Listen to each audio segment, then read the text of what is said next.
Hai semua, selamat datang di channel Baca Saham. Pada video ini, kita akan bahas satu topik dengan judul Saham market leader terbaik di industrinya. Laba naik di atas 700%, tapi rasio hutang hampir 400%. Punya prospek cerah? Untuk itu, simak video ini sampai habis ya, agar mendapat pemahaman yang utuh. Saat ini, Mimin mau bahas saham market leader yang sering diabaikan pelaku pasar. Memang sih, tidak ada yang terlalu menarik dengan saham ini. Valuasinya premium, utangnya besar, kinerjanya naik turun. Tapi dari sisi bisnis model, sebenarnya perusahaan sangat mendominasi karena segmen bisnisnya spesifik dan sangat jarang pesaing di industrinya. Sekarang saya mau bahas laporan keuangan triwulan 2 2021 saham ini. Berhubung laporan keuangan terbarunya sudah terbit, mari kita lihat perkembangan kinerjanya. Oh ya, di akhir video, saya akan memberikan kesimpulan dari analisa yang dilakukan. Untuk itu, nonton sampai selesai ya. Seperti biasa, pembahasan ini bersifat edukasi dan bukan rekomendasi. Kamu bisa saja rugi jika beli saham ini. Untuk itu, selalu berhati-hati sebelum membeli saham. Disclaimer on ya. PT Jasa Marga berdiri tahun 1978. Artinya, saat video ini dibuat, JSMR berusia sekitar 43 tahun. Perusahaan ini sudah berusia di atas 40 tahun. Selain itu, mereka juga merupakan market leader di industri yang sangat spesifik. Jika ke depan infrastruktur terus berkembang, apakah JSMR bisa menjadi salah satu perusahaan yang layak diperhitungkan? Mari kita bahas laporan keuangan terbaru saham ini. Pertama, aset. JSMR punya aset 103,04 triliun di tahun 2021. Sedangkan di tahun 2020, asetnya berjumlah 104,08 triliun. Artinya, aset perusahaan turun 1,04 triliun atau 1% dalam satu tahun ini. Sekarang mari kita analisa lebih jauh. Dari total aset 103,04 triliun, perusahaan punya hak pengasuhan jalan tol sebanyak 83,09 triliun. Artinya, 80,64% aset perusahaan berada dalam bentuk hak pengasuhan jalan tol. Jika dibanding tahun sebelumnya, pos ini turun 0,35 triliun atau 0,42%.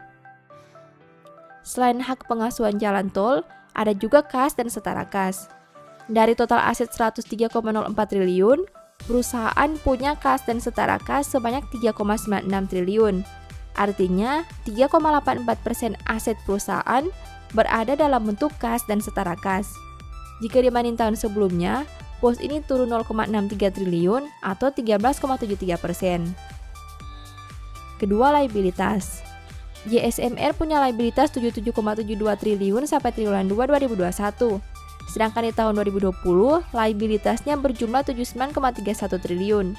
Artinya, hutang perusahaan turun 1,59 triliun atau 2% dalam satu tahun ini. Nah, dari total liabilitas 77,72 triliun, perusahaan punya utang bank jangka panjang sebanyak 54,76 triliun. Artinya, 70,46% hutang perusahaan berada dalam bentuk utang bank jangka panjang. Jika dibanding tahun sebelumnya, pos ini naik 1,78 triliun atau 3,36%. Selain utang bank jangka panjang, ada juga utang bank jangka pendek. Dari total liabilitas 77,72 triliun, perusahaan punya utang bank jangka pendek sebanyak 2,78 triliun. Artinya, 3,58% total hutang perusahaan berada dalam bentuk utang bank jangka pendek. Jika dibanding tahun sebelumnya, pos ini turun 0,9 triliun atau 24,46%. Ketiga, ekuitas. JSMR punya ekuitas 19,91 triliun sampai triwulan 2 2021. Jika dibanding tahun sebelumnya dengan angka 19,07 triliun, berarti ekuitas perusahaan naik 0,84 triliun atau 4,40%. Dari total ekuitas 19,91 triliun, perusahaan punya saldo laba yang ditentukan penggunaannya sebanyak 8,97 triliun. Artinya, 45,05% ekuitas perusahaan berada dalam bentuk saldo laba yang ditentukan penggunaannya.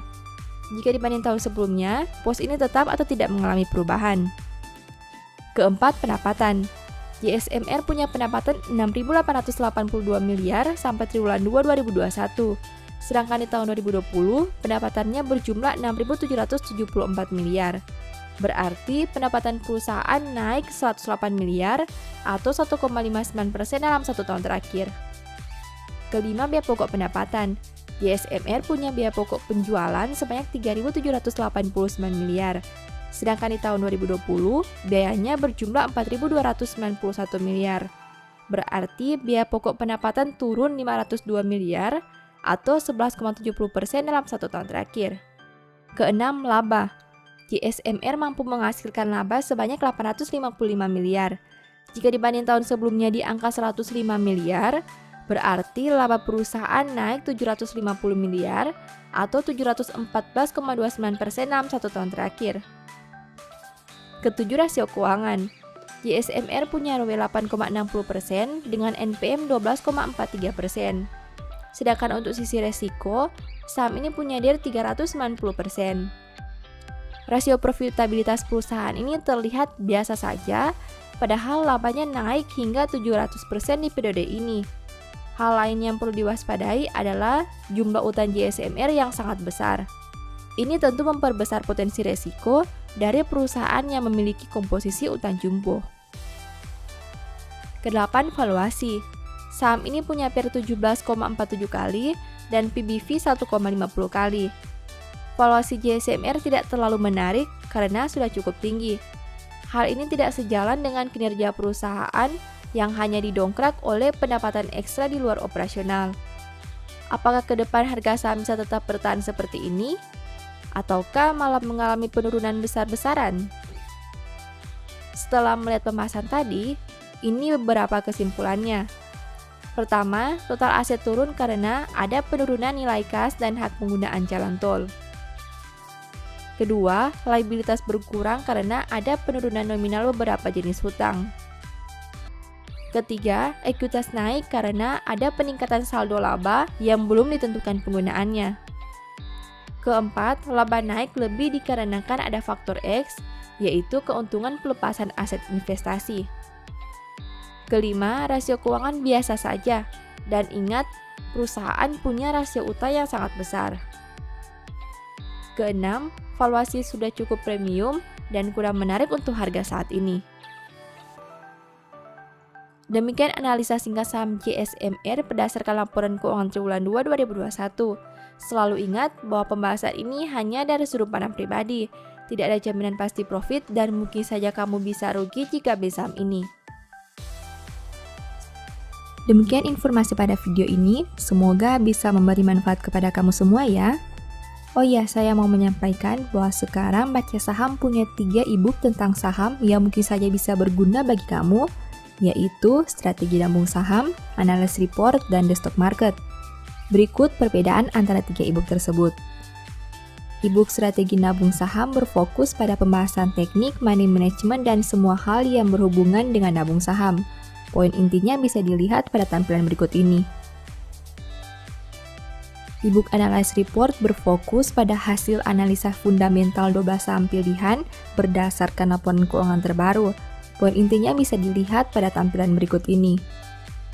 E-book The Stock Market berfokus pada panduan bagaimana menganalisa fundamental suatu perusahaan dan money management yang baik. Poin intinya bisa dilihat pada tampilan berikut ini. Apabila kamu tertarik membeli salah satu dari 3 e-book tadi, silakan chat WA ke nomor yang tertera di layar ya. Ingat, hati-hati terhadap semua jenis penipuan yang mengatasnamakan baca saham. Baca Saham tidak pernah mengelola dana ataupun melakukan penjualan produk di luar Instagram, YouTube, dan Telegram resmi Baca Saham. Sebagai penutup, saya mau mengutip satu statement yang semoga bisa menjadi semangat bagi teman-teman. Ajaran orang bijak adalah sumber kehidupan, sehingga orang terhindar dari jerat-jerat maut. Thank you.